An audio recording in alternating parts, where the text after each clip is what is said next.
पति ब्रह्मचारी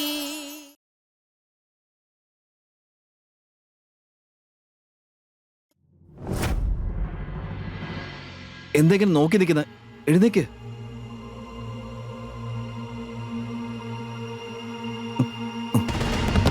താങ്ക്സ്. സൂക്ഷിച്ച് പോവേണ്ടതല്ലായിരുന്നോ? എന്തെങ്കിലും പറ്റിയിരുന്നെങ്കിൽ? ഒരു മിനിറ്റ്. ബോഡി ഗാർഡ് നീയാണ്, ഞാനല്ല. എന്നെ ശ്രദ്ധിക്കേണ്ടത് നിന്റെ ചുമതലയാ. ഞാൻ നടന്നു വന്നപ്പോ നീ കണ്ടില്ലായിരുന്നോ മുന്നിൽ എന്തോ ഒരു വസ്തുണ്ട്, അതിൽ തട്ടിയാ എനിക്ക് പരിക്ക് പറ്റുന്നു. ഓഹ് ഗോഡ്, ഞാൻ വീണ്ടും വീണ്ടും ഇത് പറയേണ്ടി വരുന്നല്ലോ.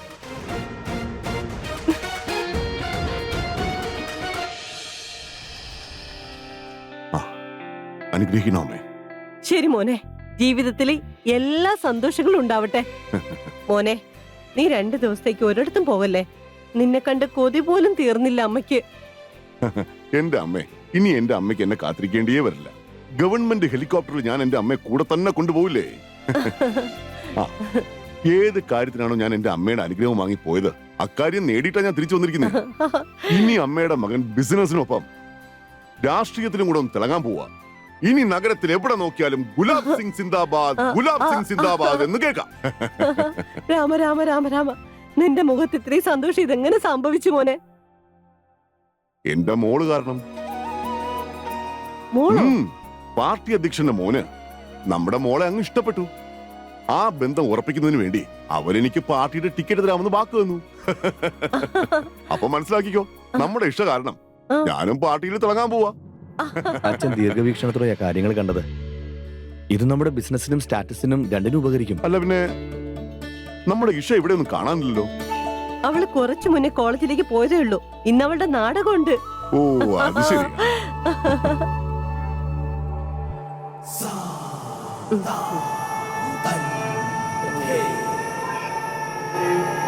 ആ പിന്നെ കേട്ടോ അമ്മേ, നാളെ പയ്യന്റെ വീട്ടുകാർ ഇഷയെ കാണാനായിട്ട് വരുവാ. അവളെ സുന്ദരിയായിട്ട് ഒരുക്കി നിർത്തേണ്ട ചുമതല അമ്മയ്ക്കുള്ളതാ.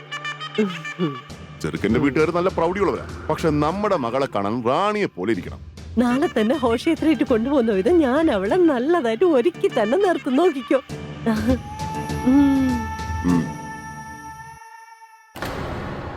നീയോ?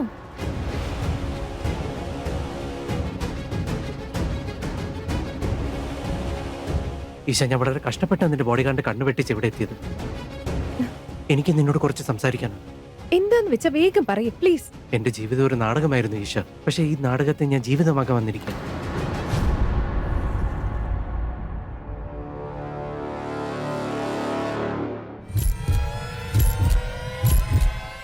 ഈ പേപ്പേഴ്സ് കൊടുത്തിട്ട് വരാം.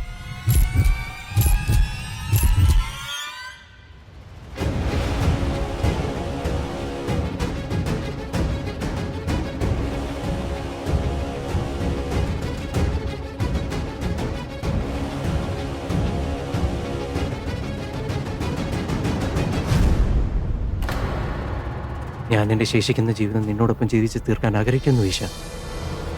എന്നാ നീ എന്റെ കൂടെ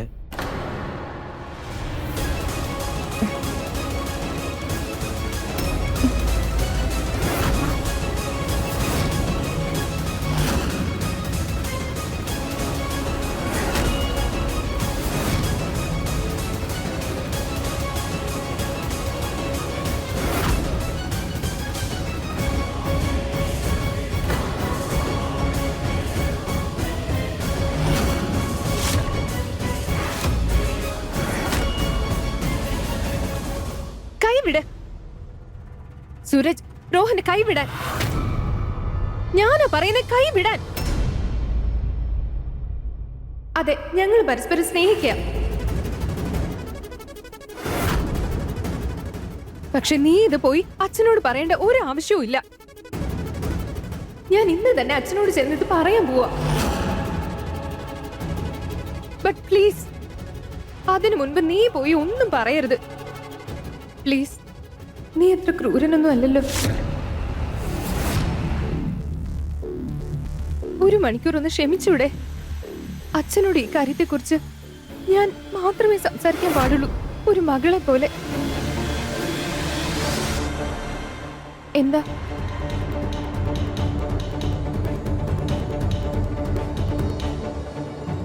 ഇഷ, രോഹൻ, വേഗം വരൂ, പ്ലേ ആരംഭിക്കാൻ പോകുന്നു. ദാ.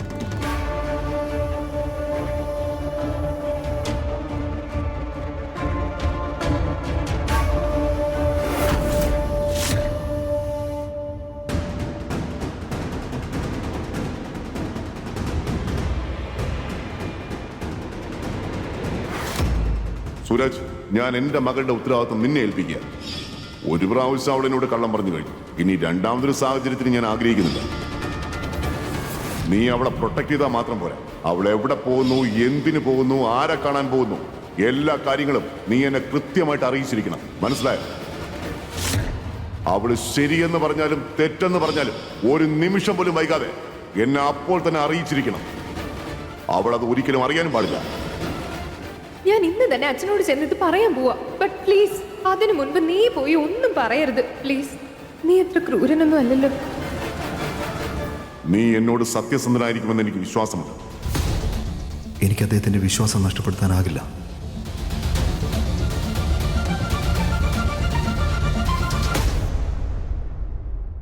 സർ, ഇഷയ്ക്ക് കോളേജിലൊരു പയ്യനുമായി വളരെ അടുത്ത ബന്ധമുണ്ട്.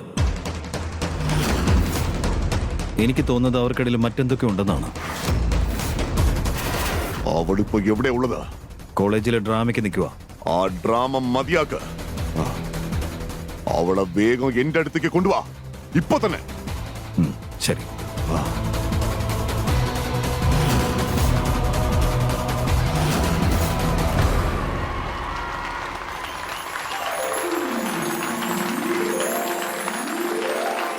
രാജകുമാരനോട് ആർക്ക് വേണമെങ്കിലും പ്രണയം തോന്നാം. എന്നാൽ ശരിയായ പ്രേമം അതല്ല. അത് സൗന്ദര്യം കണ്ടല്ല, ഹൃദയം കൊണ്ടാവണം.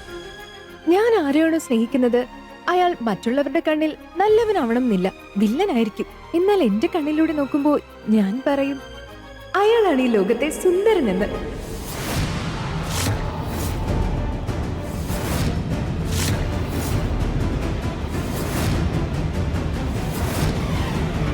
എന്നാൽ എന്റെ കണ്ണിലൂടെ നോക്കുമ്പോ ഞാൻ പറയും അയാൾ ബീസ്റ്റ് അല്ല, എന്റെ ഫ്രണ്ട്സ് ആണെന്ന്, എന്റെ എല്ലാം ആണെന്ന്. അവനോടൊപ്പം നിന്ന് ഈ ലോകത്തിലെ എല്ലാ തടസ്സങ്ങളെയും നീക്കിക്കൊണ്ട് മുന്നോട്ട് പോകുമെന്ന്.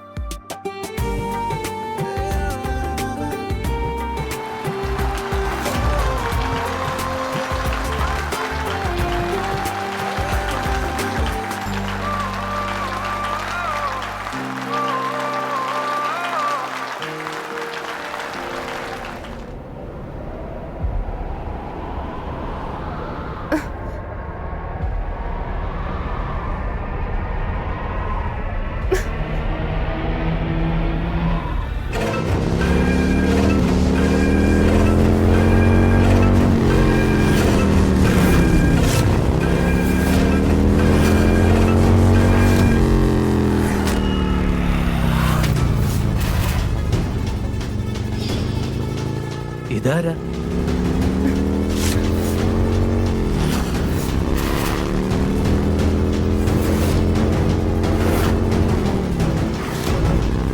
ഈ സ്ക്രിപ്റ്റില് ഇതൊന്നും എഴുതിയിട്ടില്ലല്ലോ.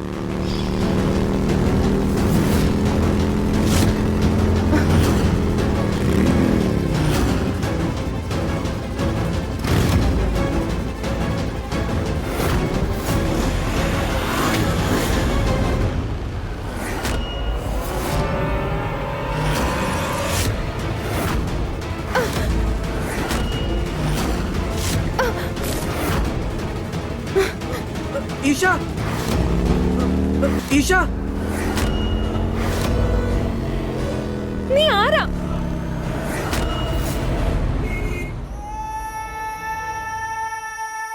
എന്റെ ജീവിതം നശിപ്പിച്ചിട്ട് ഒരുപാട് സന്തോഷിച്ചില്ലേ നീ?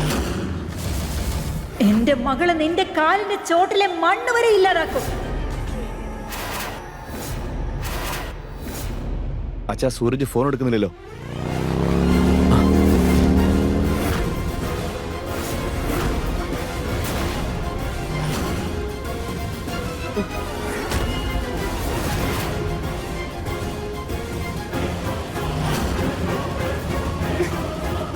അച്ഛാ, എനിക്ക് എനിക്കിത് ആരാന്നറിയില്ല, എന്നെ നിർബന്ധിച്ച് ഇങ്ങോട്ട് കൊണ്ടുവന്നതാ.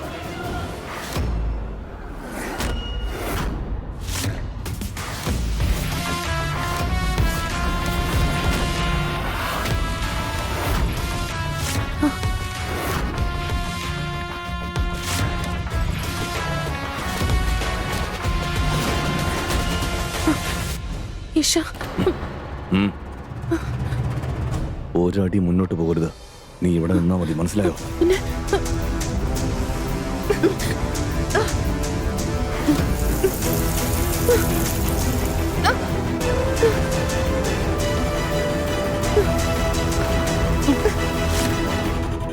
ഗുലാബൻ, നീ കാണുന്നില്ല ഇവളുടെ കണ്ണുകളിലെ കളങ്കം?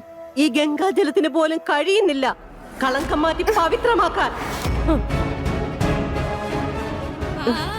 ഒരുപാട് ലാളിച്ചല്ലേ നീ ഇവളെ വളർത്തിയത്. പക്ഷെ എനിക്ക് അറിയാമായിരുന്നു ഇവളുടെ അഹങ്കാരിയായ അമ്മയെ പോലെ തന്നെ നമ്മുടെ കുടുംബത്തിന്റെ അന്തസ്സ് കളയുമെന്ന്.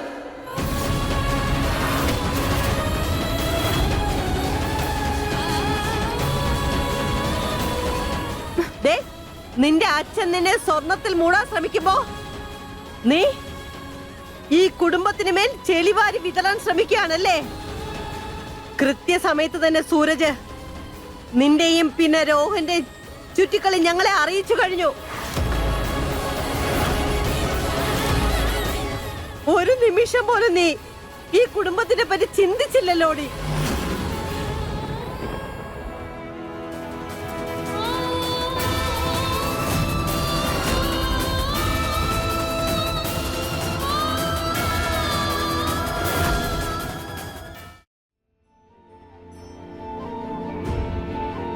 അച്ഛാ, ഞാൻ അച്ഛനെ വിഷമിപ്പിക്കാൻ ആഗ്രഹിച്ചിട്ടില്ല. കള്ളം പറയണമെന്ന് ഒരിക്കലും ഉദ്ദേശിച്ചിട്ടില്ല അച്ഛാ. ഞാൻ പ്ലേ കഴിഞ്ഞിട്ട് എന്റെ രോഹന്റെയും കാര്യം മതി.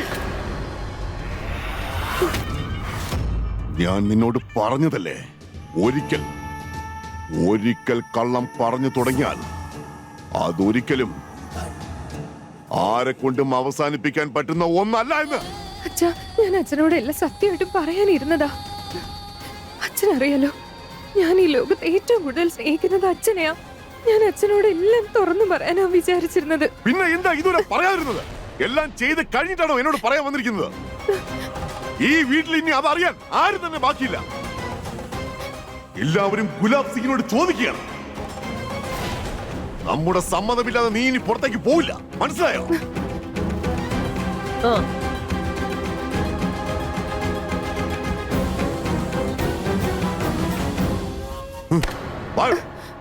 അച്ഛാ, അച്ഛാ, അച്ഛാ, അച്ഛൻ ഞാൻ പറയുന്നൊന്ന് കേക്ക്.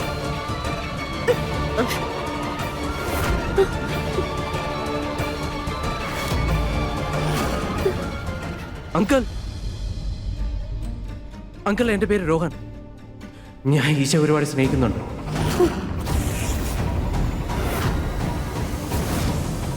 ഞാൻ അവളോടൊപ്പം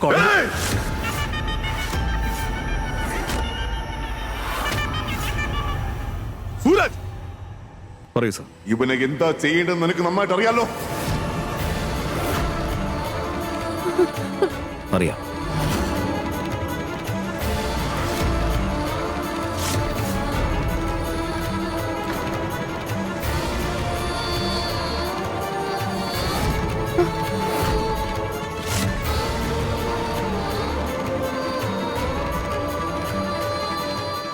രോഹൻ, അച്ഛാ, അച്ഛാ, അച്ഛാ, സത്യമായിട്ട് ഞാൻ അച്ഛനോട് എല്ലാം തുറന്നു പറയാനായിട്ട് വരുമായിരുന്നു.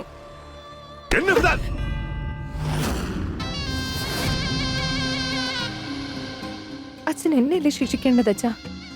അച്ഛൻ തരുന്ന എന്ത് ശിക്ഷയും ഞാൻ സ്വീകരിച്ചോളാം. പക്ഷെ അച്ഛൻ എന്നെ വെറുക്കുന്നത് മാത്രം എനിക്ക് സഹിക്കാൻ കഴിയില്ല. അച്ഛാ, അച്ഛന്റെ സന്തോഷത്തിന് വേണ്ടി ഞാൻ എന്താ ചെയ്യേണ്ടത്? നീ ഒന്നും ചെയ്യേണ്ട ആവശ്യമില്ല. ഇനി എന്തെങ്കിലും ചെയ്യാനുണ്ടെങ്കിൽ അത് ഇവര് ചെയ്തോളൂ.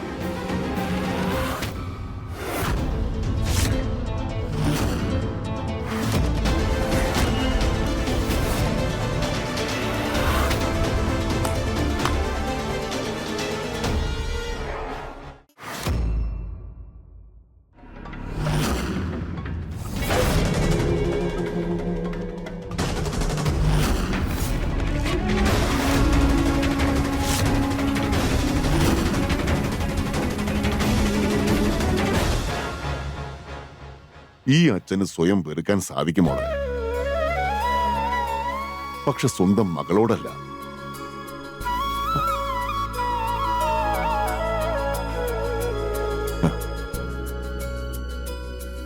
ആ തുടങ്ങൂ, മേളം തുടങ്ങട്ടെ.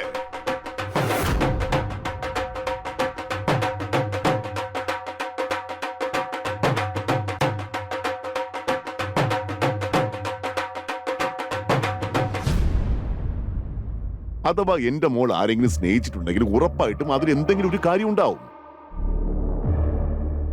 എനിക്ക് നിന്റെ സെലക്ഷൻ ഇഷ്ടപ്പെട്ടു. ആ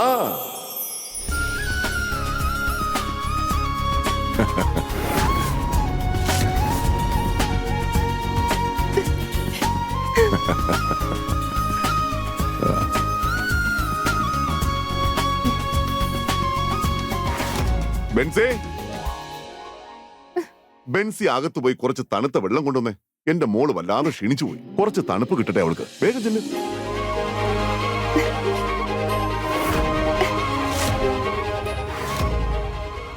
നിങ്ങളൊക്കെ എന്തിനാ ഇങ്ങനെ അന്തം വിട്ട് നിൽക്കുന്നേ?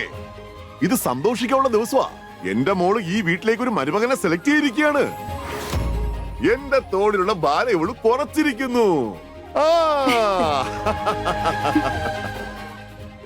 ഏയ് ഏയ് ഏയ് അച്ഛാ, ഏയ് ഏയ് അച്ഛാ ഇതെങ്ങനെ ശരിയാവുന്നേ? നിനക്ക് എങ്ങനെ ധൈര്യമുണ്ടായി ഈ ഗുലാബ് സിംഗിനോട് ഇങ്ങനെ ഒരു ചോദ്യം ചോദിക്കാൻ? മാറി നിൽക്കുക. സോറി അച്ഛാ.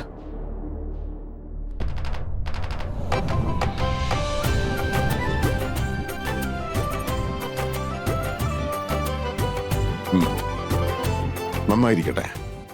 ചെല്ലുമോനെ, നീയും നിന്റെ വീട്ടിൽ ചെന്ന് നല്ല വാർത്ത അറിയിക്കുക.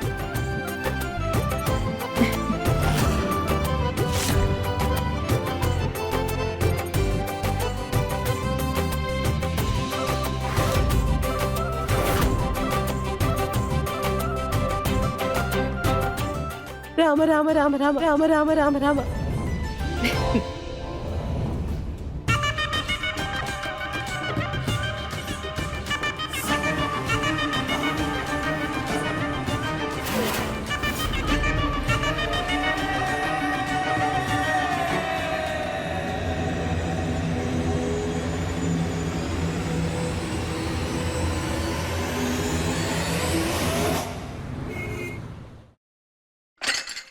എന്റെ ദൈവമേ, എന്നെ കൊണ്ട് വയ്യേ.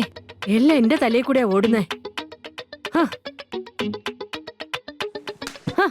അതിഥികൾക്ക് പോയിട്ട് 2 മണിക്കൂറായി. നിങ്ങൾ രണ്ടുപേരും ഇപ്പോഴും കുന്തം മിഴുങ്ങിയതുപോലെ നിക്കുവാ. വാ, വന്ന് എന്തെങ്കിലും ചെയ്യേ. ദേ വരുന്നു അടുത്ത മഹാറാണി. നീ ഇതൊക്കെയാണോടി നിന്റെ വീട്ടിൽ ഇന്ന് പഠിച്ചോണ്ട് വന്നത്? നിനക്ക് വിശപ്പിന് ഒരു കുറവും ഇല്ലല്ലോ. ഒരു കാര്യം ചെയ്, നീ നിന്റെ അമ്മ ഇങ്ങോട്ട് വിളിച്ചോണ്ട് വന്ന് ഇവിടത്തെ ജോലി അങ്ങ് ചെയ്യിപ്പിക്കേ. നീ പറഞ്ഞ കേക്കില്ല അല്ലടി? അമ്മായി അമ്മായി ക്ഷമിക്ക്, ഞാൻ ഇപ്പൊ തന്നെ എല്ലാ ജോലിയും ചെയ്തു തീർത്തോളാം. ചെല്ലടി, വേഗം അവിടെ. പിന്നെ നിങ്ങൾ രണ്ടുപേരും ഇവിടെ ഇങ്ങനെ കുന്തം വിഴുങ്ങിയതുപോലെ നിൽക്കാതെ പോയി ജോലി എന്തെങ്കിലും ചെയ്യാൻ നോക്ക. വേഗം അവിടെ പോടി. പോവാനല്ലേ പറഞ്ഞത്? ഞാൻ ചേട്ടനോട് പറഞ്ഞതാ എന്നെ എങ്ങനെയെങ്കിലും ഒന്ന് കടയിലോട്ട് വിളിക്കാൻ. എനിക്ക് ഈ കിളവിടെ വായിക്കൽ കേൾക്കണ്ടായിരുന്നു. ഇതൊക്കെ ചെയ്യേണ്ടത് ഇവരുടെ മോളല്ലേ, എന്നിട്ട് കേൾക്കേണ്ടതൊക്കെ ഞാനും. അമ്മായി, ഞാൻ ഇപ്പൊ എല്ലാം ചെയ്യാമേ. എല്ലാം ഒരു കണക്കാ. ഞാനൊന്നും ചെയ്തില്ലെങ്കിൽ ആരൊന്നും ചെയ്യില്ല.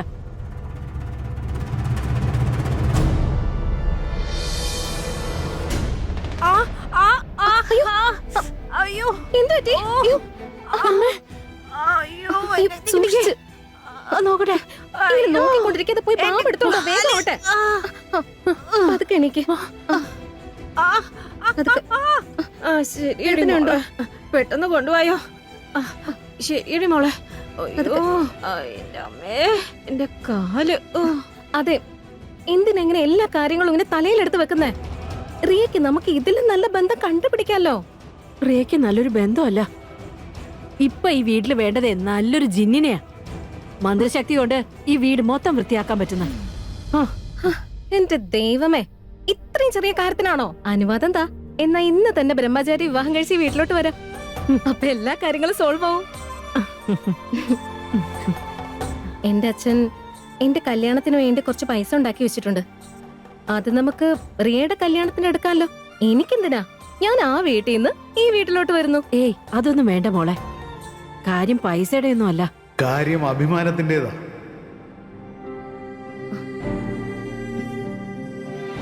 എന്റെ അഭിമാനം അത് കാരണം കുടുംബം മുഴുവനും പ്രശ്നത്തിലാ. അയ്യോ അങ്ങനെയൊന്നും അല്ല. അത് പിന്നെ കാര്യം. ഇല്ല, ഞാൻ വിചാരിച്ചത് എന്റെ അഭിമാനമാണ് എന്റെ ധൈര്യമെന്നാ. പക്ഷേ ഇപ്പോഴാ എനിക്ക് മനസ്സിലായത് എന്റെ അഭിമാനം എന്റെ കുടുംബത്തിന്റെ ഒരു ഭാരമാണെന്ന്. അടുത്ത തവണ പെണ്ണ് കാണാൻ വരുമ്പോ ഞാൻ എവിടെങ്കിലും പൊയ്ക്കോളാം. നന്നായി, ഇപ്പോഴെങ്കിലും മനസ്സിലായല്ലോ. അയ്യോ അങ്ങനെയൊന്നും പറയരുത്. പ്രിയ നിങ്ങളുടെ മോളെ പോലെ തന്നെയല്ലേ. നിങ്ങൾ എന്റെ മക്കൾക്ക് വേണ്ടി ചെയ്തതൊന്നും അവരുടെ അച്ഛൻ പോലും ചെയ്തു കാണില്ല. അല്ല ഏട്ടത്തി, എന്റെ സ്വന്തം മകൻ പോലും എന്നെ തല കുരിപ്പിച്ച് നിർത്തിയിരിക്കുക. അതിനുശേഷം ഈ ലോകത്തിന്റെ മുന്നിൽ എനിക്ക് യാതൊരു വിലയും ഇല്ലാതായി. ആ സൂരജ് ഇങ്ങനെയൊന്നും ആയില്ലായിരുന്നുവെങ്കിൽ പ്രിൻസിപ്പൽ അരവിന്ദിന്റെ ആദർശങ്ങളെ മനസ്സിലാക്കുന്നതിന് പകരമായി അവന്റെ വീട്ടിൽ വന്ന് അവനെ തന്നെ സ്വീകരിക്കുമായിരുന്നു. എന്നാൽ നമ്മുടെ അഭിമാനം എല്ലാം ഇല്ലാതായി.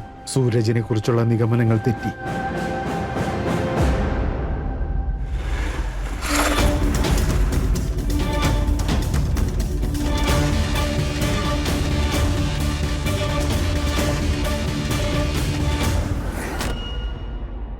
ഒരു കാര്യം ഉറപ്പാണ്, നീ നിന്റെ അച്ഛനെ ഒരിക്കലും സ്നേഹിച്ചിട്ടുണ്ടാവില്ല, അല്ലേ? അങ്ങനെയായിരുന്നെങ്കിൽ നീ ഞങ്ങൾ അച്ഛന്റെ മകളുടെ സ്നേഹം മനസ്സിലാക്കുമായിരുന്നു. നീ ഇങ്ങനെ ഒന്നും ചെയ്യില്ലായിരുന്നു. ഞാൻ നിന്നോട് പ്രത്യേകം പറഞ്ഞതല്ലേ അച്ഛനോടൊന്നും വന്ന് പറയരുതെന്ന്. പക്ഷെ നീ ചെയ്യേണ്ടത് എന്താണോ അത് തന്നെ നീ ചെയ്തു. അദ്ദേഹം എനിക്ക് ദൈവത്തെ പോലെയാ. അദ്ദേഹത്തിന്റെ ഉത്തരവ് നിനക്ക് തന്ന വാക്കിനെക്കാളും എനിക്ക് വളരെ വലുതാണ്.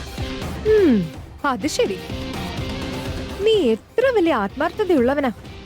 എന്നിലും അച്ഛനിലും വെച്ച് നീ അച്ഛനെ തെരഞ്ഞെടുത്തു. പക്ഷെ ഭാവിയിൽ അങ്ങനൊരു ദിവസം വന്നാ നിനക്ക് നിന്റെ പ്രിയപ്പെട്ടവരിൽ ആരിലും എന്റെ അച്ഛനിലും വെച്ച് ഒരാളെ തെരഞ്ഞെടുക്കേണ്ടി വന്നാ നീ എന്ത് ചെയ്യും?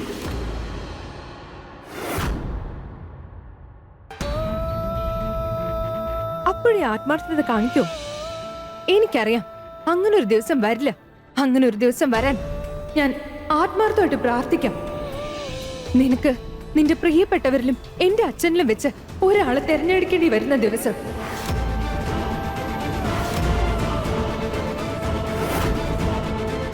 ഞാനും എന്റെ അച്ഛനുമായിട്ടുള്ള ബന്ധം ഇല്ലാതാക്കാൻ നിനക്ക് കഴിഞ്ഞില്ല.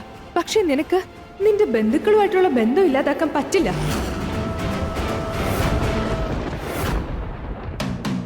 നമുക്ക് കാണാം. ഇപ്പോ ഞാനും റോഹനുമായിട്ടുള്ള വിവാഹം നടക്കട്ടെ. പിന്നെ നീ എന്റെ ജീവിതത്തിൽ നിന്നും എന്നേക്കുമായിട്ട് ഔട്ട്. പിന്നൊരു കാര്യം, പോകുന്നതിന് മുമ്പ് എന്റെ കല്യാണത്തിന് വരണം. എന്നിട്ട് ഭക്ഷണവും കഴിക്കണം. അതിനുശേഷമേ ഞാൻ വീണ്ടും സമാധാനമായിട്ട് ശ്വസിക്കൂ.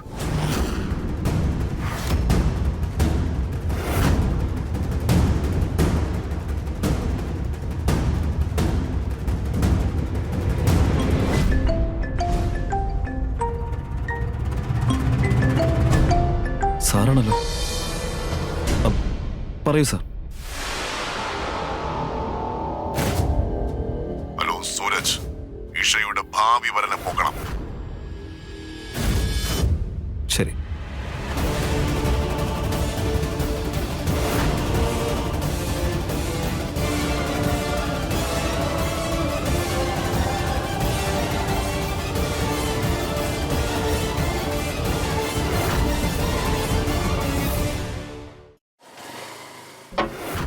എടാ സൂരജ്, സംശയരോഗിയായ പയ്യനെ പൊക്കിയേക്ക്.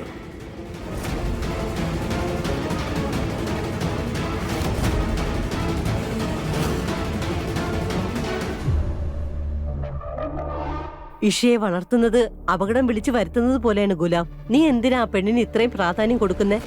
അവളെ നിന്റെയും നിന്റെ രാഷ്ട്രീയ കാര്യങ്ങളിലുള്ള പ്രതീക്ഷയൊക്കെ നശിപ്പിച്ച് കൈ തരും മോനെ. മുത്തശ്ശി പറഞ്ഞത് ശരിയാച്ചാ. ഇഷയുടെ പ്രേമം നമ്മുടെ ബിസിനസിനെയും ബാധിക്കുമെന്ന് അച്ഛന് തോന്നുന്നില്ലേ? അയ്യോ മോനെ, വീണ്ടും നിന്റെ അച്ഛനെ ചോദ്യം ചെയ്യാനുള്ള ധൈര്യം നീ കാണിച്ചു അല്ലേ?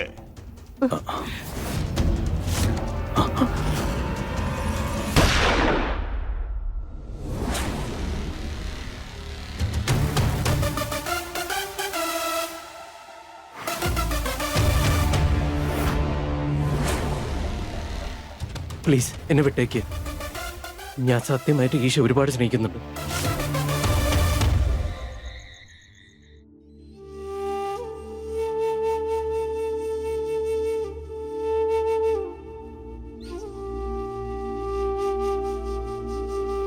നോക്കനിയ, പിന്നെയും പഴയതുപോലെ ആലോചിക്കുവാണോ? ഇങ്ങനെ എപ്പോഴും പഴയ കാര്യങ്ങൾ തന്നെ പൊയ്ക്കൊണ്ടിരുന്നാലേ ജീവിതത്തിൽ എങ്ങനെയാ മുന്നോട്ട് പോകുന്നേ? പിന്നെ പ്രിയയുടെ കല്യാണം നടന്നില്ലെങ്കിൽ അതിൽ സൂരജിന് വിഷമമൊന്നും ഉണ്ടാവില്ല എന്ന് നിങ്ങളോട് ആരാ പറഞ്ഞത്? സ്വന്തം പെങ്ങന്മാരോടാ അവൻ അവന്റെ ജീവൻ തന്നെ വെച്ചിരിക്കുന്നത്. അങ്കിൾ, എനിക്ക് നിങ്ങളെ ചിലത് കാണിക്കാനുണ്ട്. അമ്മായി, നിങ്ങളും വരൂ. എന്ത് കാണിക്കാനാ?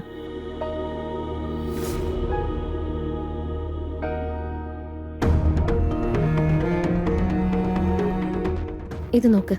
നിങ്ങൾ വളരെയധികം വെറുക്കുന്ന നിങ്ങളുടെ മോനുണ്ടല്ലോ, ആ മോന് നിങ്ങളുടെ ഈ ഫോട്ടോ തലയണയുടെ അടിയിൽ വെച്ച് കിടന്നുറങ്ങുന്നത്. നിങ്ങളോടൊന്ന് സംസാരിക്കാൻ പോലും അവന് പറ്റുന്നില്ല. പക്ഷെ ഈ ഫോട്ടോ നോക്കിയിട്ട് അവൻ ഇന്ന് ഒരുപാട് സംസാരിക്കാറുണ്ട്.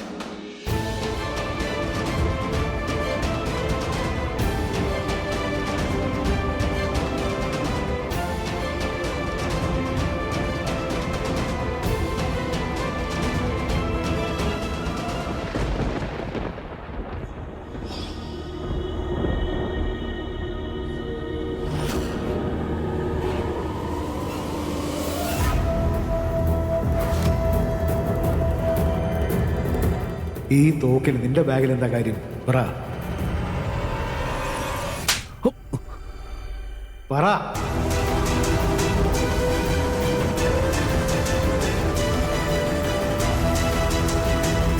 ഹലോ, പോലീസ് സ്റ്റേഷനിലെ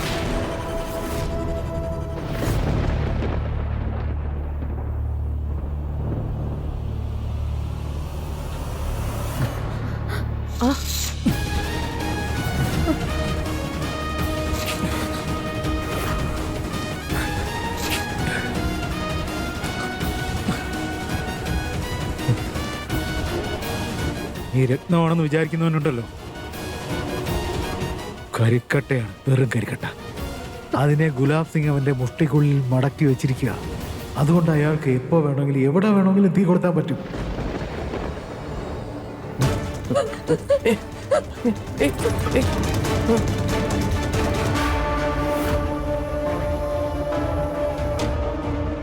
കല്യാണത്തിന് എന്തായാലും വരണേ. എന്നിട്ട് ഭക്ഷണം കഴിച്ചിട്ടേ പോവാവൂ.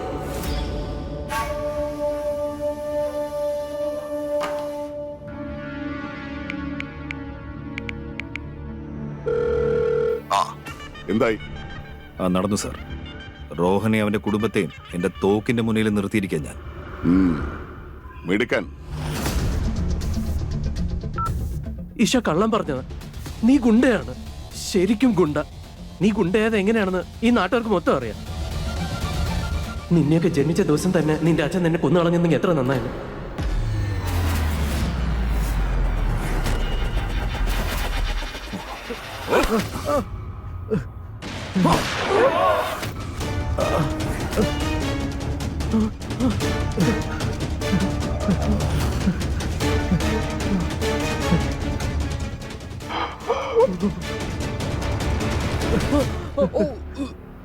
ഇനി നീ വാ തുറന്നാലുണ്ടല്ലോ, അടുത്ത ബുള്ളറ്റ് ചൂരിലായിരിക്കില്ല, നിന്റെ വായിലായിരിക്കും പൊട്ടിക്കാൻ പോകുന്നത്. പിന്നെ നിങ്ങളൊക്കെ മുതിർന്നവരാണ്, ബുദ്ധിയുള്ളവരാണ്. ആ ബുദ്ധി ഉപയോഗിച്ച് കാര്യങ്ങളൊക്കെ ശാന്തമായി കൈകാര്യം ചെയ്താ ഞാനും നിങ്ങൾക്ക് ബഹുമാനം തരും. ആദ്യം നിങ്ങൾ മര്യാദയ്ക്ക് അവിടെ ഇരിക്കുക. കാര്യങ്ങളൊക്കെ കഴിയുമ്പോൾ ഞാൻ തന്നെ നിങ്ങളെ വെറുതെ വിട്ടേ. അങ്ങനെ സ്വയം പറന്നുപോയി രക്ഷപ്പെടാൻ മാത്രം എന്റെ കൂടിന്റെ അഴികൾക്ക് അത്ര ബലക്കുറവൊന്നുമില്ല. ഇഷയുടെ കല്യാണം ഞാൻ ആലോചിച്ച് ഉറപ്പിച്ച സ്ഥലത്ത് തന്നെ നടക്കും. അടുത്ത 7 ദിവസം വരെ അവൾ ഇതിനെക്കുറിച്ച് യാതൊന്നും അറിയാൻ പാടില്ല. പക്ഷേ അച്ഛാ, ഇഷ സമ്മതിച്ചില്ലെങ്കിലോ? ഗുലാബ് തീരുമാനിച്ച കാര്യങ്ങളിൽ പിന്നെ സംശയത്തിന് ഇട ഉണ്ടാവാറില്ല മോനെ. അത് ശരി, അങ്ങനെയാ? നന്നായി മോനെ, ഞാൻ എത്ര ഭാഗ്യവതിയാ. അതുകൊണ്ടല്ലേ നിന്നെ പോലൊരു മകനെ എനിക്ക് കിട്ടിയത് തന്നെ. നിങ്ങളുടെ മോന്റെ മിടുക്കിനി നിങ്ങൾ കാണാനിരിക്കുന്നതേ ഉള്ളൂ അമ്മേ. എന്നാലും അടുത്ത 7 ദിവസങ്ങൾ മാത്രം എന്റെ സ്വത്തിനെ നിങ്ങളൊന്ന് സൂക്ഷിച്ചാൽ മതി. ഈഷയുടെ മുഖം ഇപ്പോൾ ഉള്ളതുപോലെ തന്നെ എപ്പോഴും ഉണ്ടാവണം. എടുത്തി അടുത്ത 7 ദിവസത്തിനുള്ളിൽ എന്റെ വിവാഹമാണെന്ന് എനിക്ക് വിശ്വസിക്കാനേ കഴിയുന്നില്ല. സത്യം പറഞ്ഞാൽ എനിക്കും വിശ്വാസം വരുന്നില്ല. പക്ഷേ സൂര്യ ചെയ്ത കാര്യങ്ങളൊക്കെ കണ്ടപ്പോ എനിക്ക് വല്ലാത്ത ഭയമാണ് തോന്നിയത്. ശരിയാ ചേട്ടത്തി, ഇവളുടെ കാര്യം തീർന്നെന്ന് കരുതി. പക്ഷെ ഇപ്പൊ നോക്കി, അച്ഛൻ നോക്കി പറഞ്ഞ് എല്ലാവരും ഞെട്ടിച്ചു കളഞ്ഞില്ലേ? അതായത് ഇന്ന് വരെ സ്വന്തം മക്കളുടെ കാര്യത്തിൽ എല്ലാ തീരുമാനം എടുത്ത അച്ഛൻ, അതും കുട്ടികൾക്ക് ആ തീരുമാനം ഇഷ്ടമായാലും ഇല്ലെങ്കിലും അദ്ദേഹം ലവ് മാരേജിന് സമ്മതം മൂളി. അതാ എനിക്ക് ഇപ്പോഴും വിശ്വസിക്കാൻ കഴിയാത്തത്. കാരണം അച്ഛൻ എന്നോട് അത്രയ്ക്ക് ഇഷ്ടമുള്ളത് കൊണ്ടാ. നോക്കിക്കോ, ഉടനെ തന്നെ എന്റെ പ്രിൻസ് ചാർമിങ് എന്റേതാവാൻ പോവാ. അതുപോലെ ആ ബീസ്റ്റ് എന്നേക്കുമായി ഒഴിഞ്ഞു പോവാൻ പോവാ. അടുത്ത 7 ദിവസവും അവൾ അവളുടെ സ്വപ്ന ലോകത്തിൽ സന്തോഷമായിട്ട് ജീവിക്കട്ടെ. അല്ലാതെ അവൾ അറിയാൻ പോകുന്നില്ല അവൾ കല്യാണം കഴിക്കാൻ പോകുന്നത് റോഹനെയല്ല, ഞാൻ പറഞ്ഞ പൊളിറ്റീഷ്യന്റെ മകനെയാ. ഇനി മുതൽ നിങ്ങളൊക്കെ കാണാൻ പോകുന്നത് ഗുലാബ് സിംഗിന്റെ രാഷ്ട്രീയം. എത്ര സന്തോഷത്തോടെയാണ് ഈഷ റോഹന മനസ്സിൽ നിന്നും വലിച്ചെറിഞ്ഞ് ഞാൻ പറഞ്ഞ പയ്യനെ കെട്ടാൻ പോകുന്നതെന്ന്. നിങ്ങളൊക്കെ സന്തോഷിച്ചോ? എല്ലാവരും കല്യാണത്തിലുള്ള ഗംഭീര ഒരുക്കങ്ങളൊക്കെ തുടങ്ങിക്കോ. ഇനിയുള്ളത് ഗുലാബിന്റെ കളിയാ. അതോടെ റോഹന്റെ കാര്യം പോക്കാ. മൊത്തത്തിൽ അടിപൊളിയാ.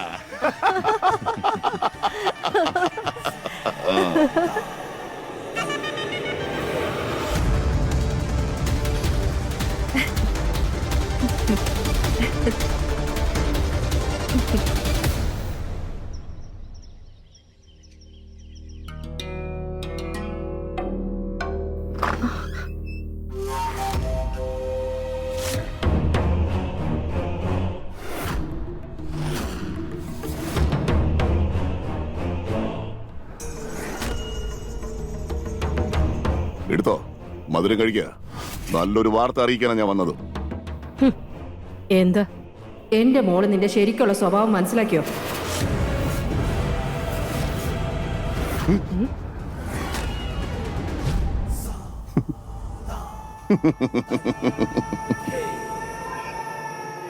ഉണർന്നിരുന്നിട്ടാ നീ സ്വപ്നം കണ്ടുകൊണ്ടിരിക്കുന്നത് കാവേരി.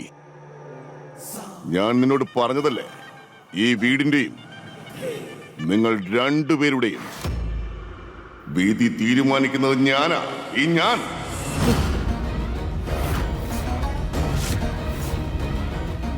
എടുത്തോ, കഴിക്കൂ. തുറക്ക്, തുറക്കാൻ. മധുരം എന്തായാലും നീ കഴിച്ചേ മതിയാകൂ. കാരണം മോളുടെ കല്യാണം തീരുമാനിച്ചിട്ട് ഞാൻ വന്നിരിക്കുന്നത്.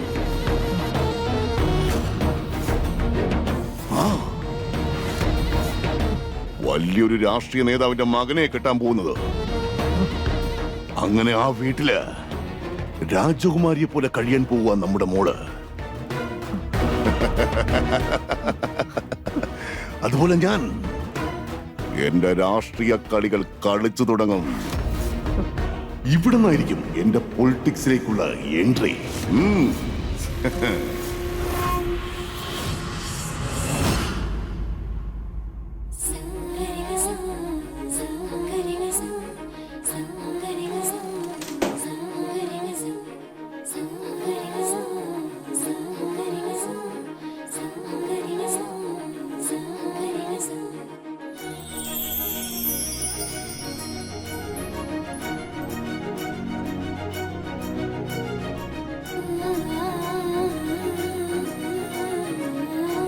ഈ വളകൾ തൊടുമ്പോഴൊക്കെ അമ്മ എന്റെ കയ്യിൽ മുറുകെ പിടിച്ചതുപോലെയാ തോന്നുന്നേ. എനിക്കറിയാം, ഇപ്പോ അമ്മ എന്റെ മുന്നിലുണ്ടായിരുന്നെങ്കിൽ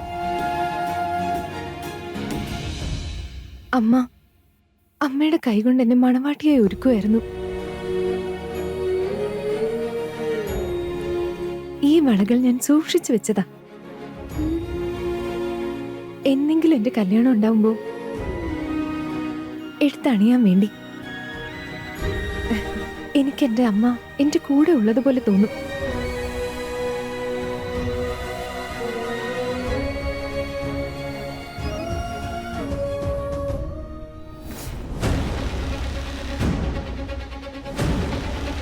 ഇന്ന് സന്തോഷിക്കേണ്ട ദിവസം തന്നെയാ. പക്ഷെ ഒരു കാര്യം നീ ഓർമ്മ വെച്ചോ, അമ്മയുടെ സ്നേഹത്തിൽ എത്രമാത്രം സത്യമുണ്ടോ അതേപോലെ ഞാൻ ഈ പറയുന്ന വാക്കിലും സത്യം ഉണ്ടാവും. എന്റെ മോൾ അങ്ങനെ ഒരു കല്യാണം കഴിക്കില്ല.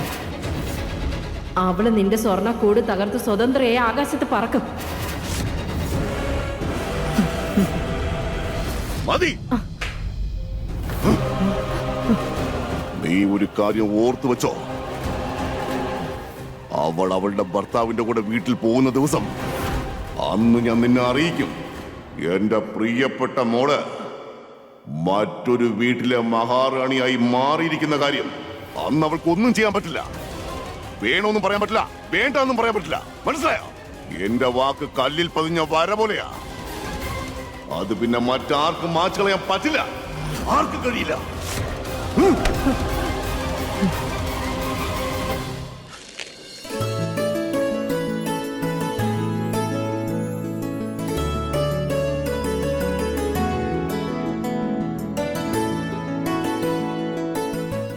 ഇഷ, ചേട്ടത്തി ഇവളെന്താ വന്നിരിക്കുന്നെ? നിന്നെ ഒരുക്കാൻ തന്നെ. അച്ഛന്റെ ഓർഡറാ. വീട്ടിലാരോ വിരുന്നുകാര് വരുന്നുണ്ട്. അപ്പൊ അച്ഛൻ കരുതുന്നത് അവര് വരുമ്പോ അച്ഛന്റെ പൊന്നുമോള് ശരിക്കും ചന്ദ്രനെ പോലെ വെട്ടിത്തിളങ്ങണമെന്നാ. അതിനിപ്പോ അവര് വരുന്നത് എന്നെ കാണാനാണോ? എന്തായാലും അച്ഛന്റെ ഓർഡറല്ലേ, പറ്റില്ലെന്ന് പറയാൻ പറ്റുമോ?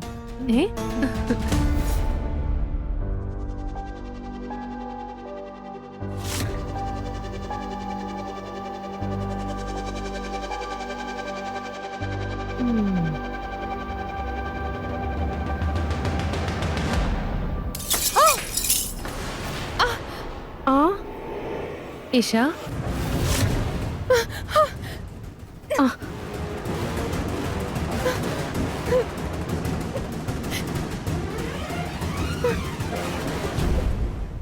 വേണ്ട വേണ്ട മോളെ, ഞാൻ എടുക്കാം. നിങ്ങൾ എന്തായി ചെയ്തേ? ഒന്ന് നോക്കിയും കണ്ടൊക്കെ കാര്യങ്ങൾ ചെയ്തൂടെ?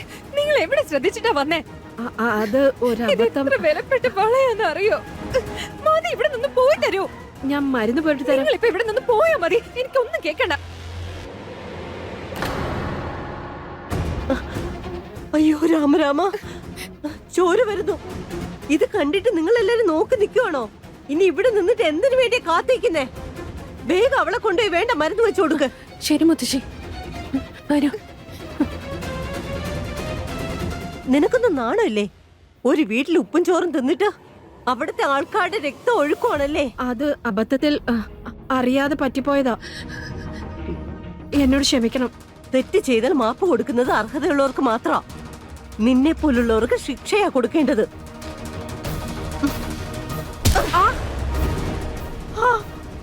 ഇനിയിപ്പോ മുട്ട് വേദനയാണെന്ന് പറഞ്ഞ് ഇരിക്കാൻ നോക്കണ്ട. വേഗം എഴുന്നേക്ക്. എന്നിട്ട് വേഗം ജോലികളൊക്കെ തീർക്കാൻ നോക്ക്. ഇഷയെ കാണാൻ പയ്യന്റെ വീട്ടുകാർ വരിക. മനസ്സിലായല്ലോ?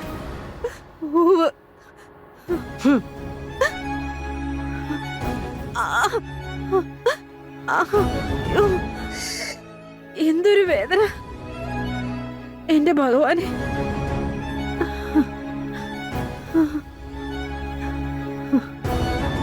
അവളുടെ മുഖം നിങ്ങൾ എല്ലാവരും കൂടി എങ്ങനെയെങ്കിലും വെളുപ്പിച്ചു കൊടുത്താലും അവളുടെ മനസ്സിന്റെ നിറം കറുപ്പ് തന്നെയാ. അവള് ഏത് വീട്ടിലേക്ക് പോയാലും ഒരിക്കലും അവള് സ്വസ്ഥമായിട്ട് ജീവിക്കാൻ പോകുന്നില്ല. ദാ എത്തിയല്ലോ.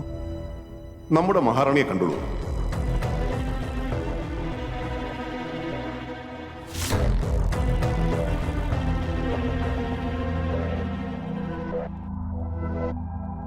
ഇതാണ് ഈഷ.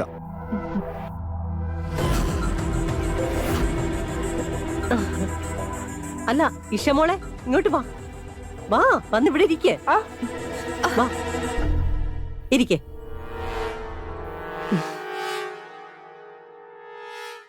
ഈ നാട്ടിൽ മൊത്തം നിങ്ങളുടെ അന്തസ്സിനെ പറ്റിയും അഭിമാനത്തിനെ പറ്റിയും കേട്ടത് വളരെ ശരി തന്നെയാണ്.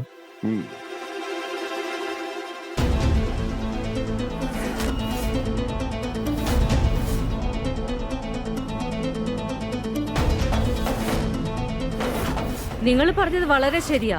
ഇഷമോളെ കാണാൻ തന്നെ എന്തു ഭംഗിയാ. ഇവര് തമ്മിലുള്ള ചേർച്ച പറയുകയാണെങ്കിൽ രാധാകൃഷ്ണന്മാരെ പോലെ തന്നെയുണ്ട്.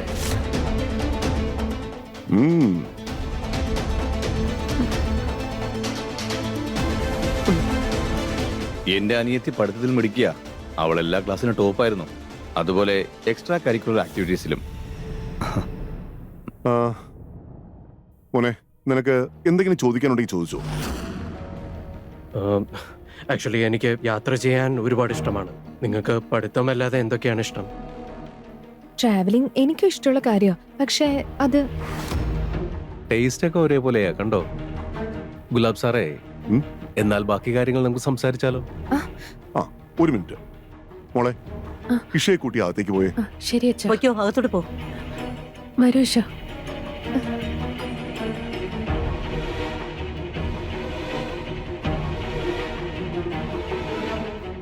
അപ്പോ വളരെ സന്തോഷം. എല്ലാവർക്കും അഭിനന്ദനങ്ങൾ. മധുരം എടുക്കൂ. നിങ്ങളും കഴിക്കൂ. വളരെ സന്തോഷം. എടുക്കൂ.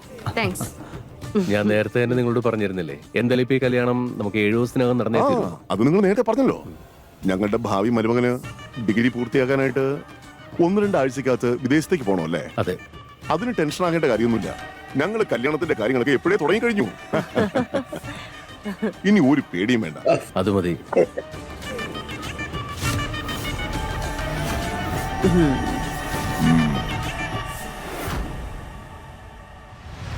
അച്ഛാ, ഇവരൊക്കെ ആരായിരുന്നു? പിന്നെ എന്റെ കല്യാണക്കാരെ സംസാരിക്കുന്ന പോലെ എനിക്ക് എന്താ തോന്നാൻ കാര്യം? ആഹാ, കൊള്ളാലോ. എന്റെ മോള് മുതിർന്നല്ലോ. വളരെ ശരിയാ.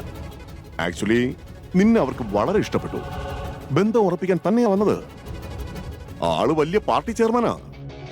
അച്ഛനും ഇലക്ഷനുള്ള സീറ്റ് തരുന്നുണ്ട്. പക്ഷേ അച്ഛാ, ഞാനിപ്പോ റോഹനെ വിവാഹം കഴിക്കുന്ന അല്ലേ? അത് ഞാൻ ഇവരോട് പറഞ്ഞു. അപ്പോഴോ അവർ സ്ഥലം വിട്ടു.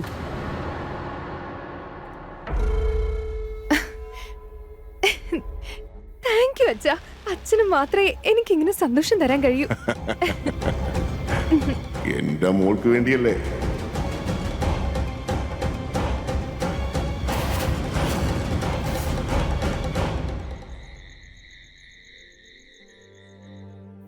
ഓ എന്റെ ഭഗവാനെ, ഞാൻ തോറ്റു.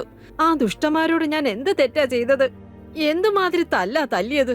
ചുമ്മാതിരുന്ന എന്നെ എവിടെ പിടിച്ച് തള്ളിയിട്ടു. ചേട്ടാ, ആരെങ്കിലും ഇങ്ങനെ മനഃപൂർവ്വം വളയൊക്കെ എറിഞ്ഞു പൊട്ടിക്കോ?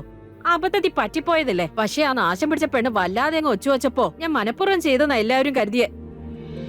പക്ഷെ എന്റെ ഭഗവാനെല്ലാം കാണുന്നുണ്ട്. അദ്ദേഹം നോക്കിക്കോളൂ. ഇഞ്ചിയിട്ട് ചായ കുടിച്ചോളൂ, കുറച്ച് ആശ്വാസം കിട്ടും. എടുക്ക. ആവോ, നന്നായി വരട്ടെ മോളെ. അല്ലമ്മേ, അമ്മ എപ്പോഴും ഇങ്ങനെ സഹിക്കുന്നതിനാ? അവളോട് എന്താ ഒന്നും തിരിച്ചു പറയാത്തെ? അതിപ്പോ ഞാൻ നിങ്ങളോട് എന്ത് പറയാനാ? ചിലപ്പോ നമ്മുടെ നിസ്സഹായാവസ്ഥ നമ്മുടെ വായന നാക്കിനും ഒക്കെ പൂട്ടിടും. കാരണം ഒരു കാര്യം ഉറപ്പല്ലേ, ജോലി ചെയ്ത ഏറ്റവും കൂടുതൽ പൈസ കിട്ടുന്നത് അവരുടെ വീട്ടിൽ നിന്ന് തന്നെയാ. കാരണം വീട്ടിലെ ചെലവെല്ലാം നമുക്ക് നടക്കണമല്ലോ. അതുകൊണ്ട് അഹങ്കാരി പെണ്ണിനെ ഒന്നും പൊട്ടിക്കാനും പറ്റുന്നില്ല. അങ്ങനെയെങ്കിലും അമ്മ യേശയ്ക്ക് സ്വപ്നത്തിൽ 101 അടി കൊടുത്തിരിക്കുന്നു. അല്ല, അവര് കൂടുതൽ പൈസ തരുന്നത് ഔദാര്യമൊന്നും അല്ലല്ലോ. എല്ലുമുറിയെ അവരവിടെ പണിയെടുപ്പിക്കുന്നില്ലേ? ഒരു കാര്യം ഞാൻ പറയാം, ഈ ഇൻഡോർ മുഴുവൻ തപ്പിയാലും നിങ്ങളെപ്പോലെ ഒരാളെ അവർക്ക് കിട്ടില്ല. ഇത് മുറ്റത്തെ മുല്ലയ്ക്ക് മണമില്ലെന്ന് പറയുന്ന പോലെ. എന്റെ പൊന്നു മോളെ, നീ എങ്കിലും എന്നെ മനസ്സിലാക്കുന്നുണ്ടല്ലോ. ശരി, അപ്പോ ഇന്നു മുതൽ നിങ്ങൾ എല്ലാവരും എന്നെ വിശ്വസിച്ച് ഇവിടെ ഇരിക്കണ്ട, കേട്ടല്ലോ? നിങ്ങളുടെ കാര്യങ്ങളൊക്കെ അതിന്റേതായ രീതിയിൽ ചെയ്തോളൂ, കേട്ടല്ലോ? പിന്നെ നീയും മഹാറാണി ഒക്കെ കേട്ട് സൂചിച്ച് നിൽക്കുവാണോ? എന്തെങ്കിലും പണിയുണ്ടെങ്കിൽ പോയി ചെയ്യേ, പ്രത്യേകിച്ച് നിന്റേതായ എന്തെങ്കിലും ഉണ്ടെങ്കിൽ. അയ്യോ അമ്മേ, ഞാൻ അല്ലെങ്കിലും എല്ലാ ജോലിയും നിങ്ങൾ പറയുന്നതിന് മുന്നേ ചെയ്യില്ലേ? മഹാമടിച്ചിയാ. അല്ല അമ്മേ, ആ ഈഷ ഇത്രയും വലിയൊരു കുടുംബത്തിലെ ഒരേ ഒരു പെൺതിരിയല്ലേ? അവൾക്ക് ഏതെങ്കിലും രാജകുമാരനെ തന്നെ ആയിരിക്കും കണ്ടെത്തിയിരിക്കുന്നല്ലേ? ആരെ അങ്ങനെ കണ്ടെത്തിയിട്ടൊന്നുമില്ല. ആ തലയിരിഞ്ഞ പെണ്ണ് അവിടെ ഇരുന്ന് ഓരോ താളമിടും. അവിടത്തെ മഹാരാജാവാണെങ്കിൽ അവളുടെ താളത്തിനൊത്ത് തുള്ളുകയും ചെയ്യും. പ്രേമിക്കുന്ന ഏതോ ചെറുക്കനാ, അല്ലാതെ രാജകുമാരനൊന്നും അല്ല. എന്നാലും മുതലാളിയാളുടെ ഒറ്റമോളുടെ കല്യാണം അങ്ങനെ ഏതെങ്കിലും ഒരു പയ്യനോട്ടൊക്കെ നടത്തുവോ? എടി, അവൻ എങ്ങനെ ഇരുന്ന ഇവർക്ക് എന്താ? അല്ലെങ്കിൽ തന്നെ ഇവർക്ക് ഇട്ടുമൂടാനുള്ള കാശില്ലേ? അവളുടെ പേര് തന്നെ ഇഷ്ടം പോലെ സ്വത്തുണ്ട്. അപ്പൊ പിന്നെ അവനും പൈസക്കാരനായില്ലേ? ശരി സാർ. ഇഷ ഇപ്പൊ ആ ഒരു മൂഢ സ്വർഗത്തിൽ തന്നെ ജീവിച്ചോട്ടെ. അവൾക്ക് ഇഷ്ടപ്പെട്ട വിവാഹം തന്നെ നടക്കും അവൾ കരുതട്ടെ. പക്ഷെ അങ്ങനെ ഒരിക്കലും സംഭവിക്കില്ല. അവളുടെ കല്യാണം ഞാൻ തീരുമാനിച്ചതുപോലെ മാത്രമേ നടക്കൂ. ഞാൻ പറഞ്ഞ ആ വലിയ പൊളിറ്റീഷ്യന്റെ മകനോടൊപ്പം തന്നെയാണ്. ഇപ്പോൾ അവൾ ആകാശത്ത് വേണ്ടുവോളം ഉയർന്ന് പറന്നോട്ടെ. സമയം വരുമ്പോ ഞാൻ തന്നെ അവളുടെ ചിറകുകളൊക്കെ അരിഞ്ഞ് തള്ളും. എന്തായാലും ഈ അമ്മയുടെ ശാപം അവൾക്ക് കിട്ടിക്കഴിഞ്ഞു. ഇഷയുടെ കല്യാണം അവൾ ഇഷ്ടപ്പെടുന്ന പയ്യനുമായിട്ടായിരിക്കില്ല, മറിച്ച് സാറിന് ഇഷ്ടപ്പെട്ട പയ്യനോടൊപ്പമായിരിക്കും കല്യാണം നടത്തുന്നത്. അതുകൊണ്ട് അവൾ ഇപ്പോൾ കാണുന്ന സ്വപ്നം ഒരിക്കലും നടക്കുമെന്ന് എനിക്ക് തോന്നുന്നില്ല. ഓ എന്തൊരു വേദന, മനുഷ്യനാകെ വയ്യാതായി. അതിഥി, മറ്റുള്ളവരുടെ കാര്യത്തിലൊക്കെ നിനക്ക് വേണ്ടത്ര ശ്രദ്ധയുണ്ട്. കുറച്ചൊക്കെ നിന്റെ വീട്ടിലെ കാര്യങ്ങൾ നോക്ക്. സമയം എത്ര നോക്കിയേ? മതി മതി, നിന്റെ വീട്ടിലോട്ട് പോ. മരുമോൻ വരേണ്ട സമയമായി കാണും. പിന്നെ ക്ഷീണിച്ചു വരുന്ന അവൻ തന്നെ പിന്നെ അടുക്കളയിലും കയറേണ്ടി വരും. എന്നാ ശരി. പോയി പണി നോക്ക്. എന്നാ ശരി, ഇവിടെ ഇരുന്ന് ഇങ്ങനെ ഇരുന്നോളൂ.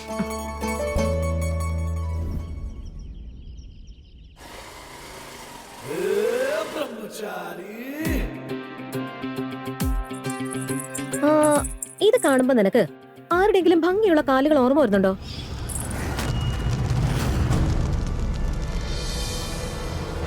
അതെ, ഇതെന്താ കത്തിക്കാതിരുന്നേ? വലിച്ചെറിഞ്ഞേ. വലിച്ചെറിയാനോ? അല്ലെങ്കിൽ ഞാനിപ്പോ ആരെയും സ്വപ്നം കൊണ്ടൊന്നും നടക്കാറില്ല. എന്തായാലും ആദ്യം എന്നോടൊരു കാര്യം പറ, ഇത് ആരുടെ പാദസര?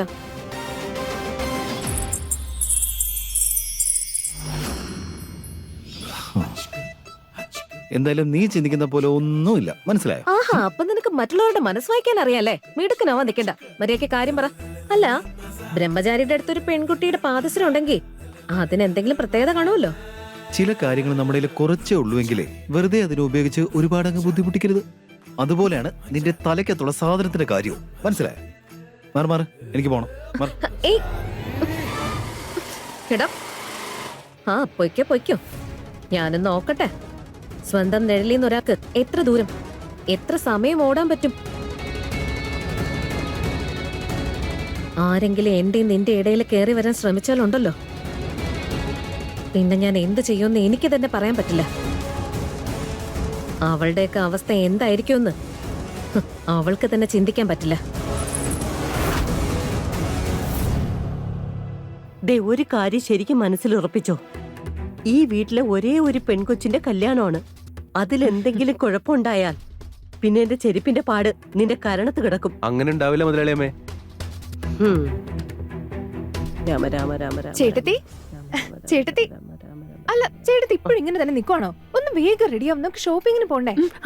ഇവളെങ്ങോട്ട് വരുന്നില്ല. ഇവിടെ വീട്ടില് പിടിപ്പ് ജോലി അടക്കുക. ജ്വല്ലറിക്കാര് വരുന്നുണ്ട്, അതിൽ നിന്ന് ആഭരണം നോക്കിയെടുക്കണം. അതുപോലെ നിന്റെ ഹൽദിയുടെ ഒരുക്കങ്ങൾ നോക്കണം. ഇവള് പോയാ പിന്നെ ആരാ അതൊക്കെ നോക്കുന്നേ? നീ ഒരു കാര്യം ചെയ്, നീ തന്നെ ചെന്ന് ലേങ്ക ഏതാണെന്ന് വെച്ചാൽ എടുക്കാൻ നോക്ക്. ഞാൻ എങ്ങനെയാ? ഞാൻ സൂരജിനെ വേണമെങ്കിൽ പറഞ്ഞുവിടാം. അവൻ നിന്നെ എവിടെയെന്ന് വെച്ചാൽ കൊണ്ടുപോകും. ഒരു ടെൻഷനും വേണ്ട, അവൻ എല്ലാ കാര്യങ്ങളും നോക്കിക്കോളും. ശരി മുതലാളി. ആ സൂരജ്,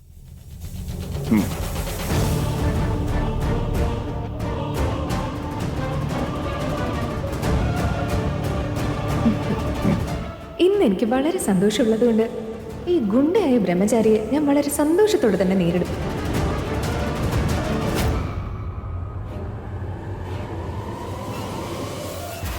ഞാൻ നിന്റെ വിധികർത്താവാ. അതുകൊണ്ട് നിന്റെ വിധി എന്താണെന്ന് ഞാൻ തീരുമാനിച്ചിട്ടുമുണ്ട്.